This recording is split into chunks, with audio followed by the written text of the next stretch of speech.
I saw Wolfman this past weekend with my lady. I have to say, I've not been always a fan of werewolf movies. I get the lore, right? It's been around forever, right? Since the early days of the old Wolfman movies, and then there was that whole slew of werewolf movies in the 80s, like The Howling, like American Werewolf in London, if you remember those were classics. And I actually liked those films, right? There were subsequent sequels for it. This one was different. I have to admit, this one was different. And let me explain to you why. First off, I liked it. I thought it was a good, decent story and horror film, which is unusual for a horror movie in January of, of any given year because usually horror movies don't come out that good. This one was a good story, I have to admit. It's about this man and who grew up basically in the Oregon wilderness with his dad.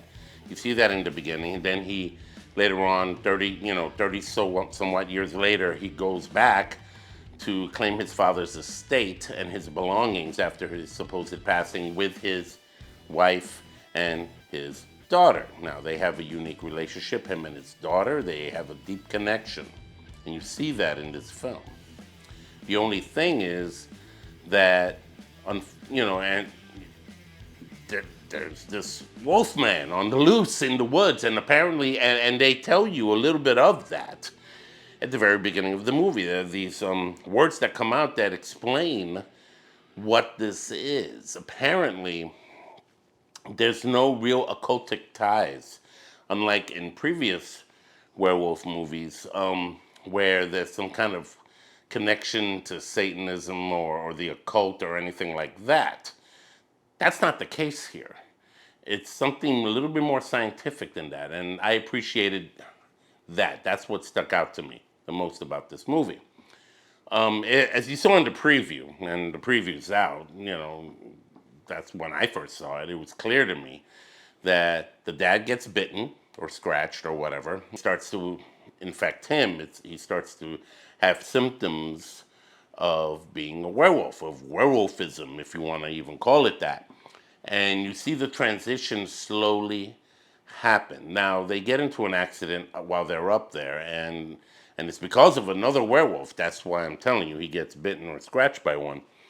And they try to escape from it. And he kind of already, from his childhood memory, remember things, more or less, from it and with the experience with his dad. So they just kind of hide in the dad's house, and they spend the whole night there trying to figure out what to do. As a result, the mom and the daughter, especially the daughter, get exposed to what happens to the dad. Eventually he starts to change. He starts to metamorphosize into this creature. Again, I'm not giving anything away. It's in the preview. How it works out and how it ends up ending, I'm not telling you. Of course, go see the film. But what you want to do is just go in there with an open mind and kind of enjoy the film for what it is. It's a werewolf story. It's a story of a wolf man. It's literally called Wolfman because it's literally wolf men involved, which was a different take than, again, what I'm used to.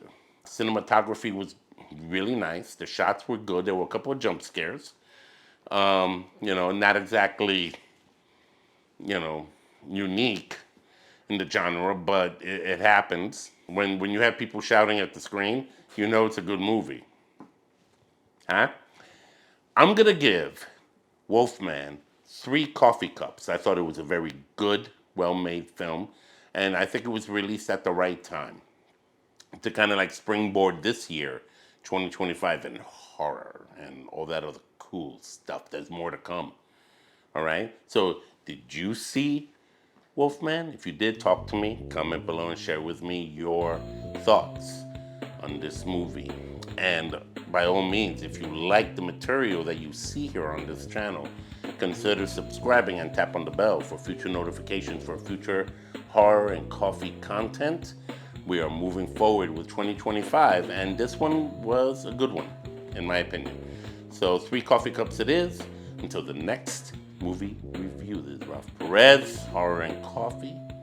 Take care.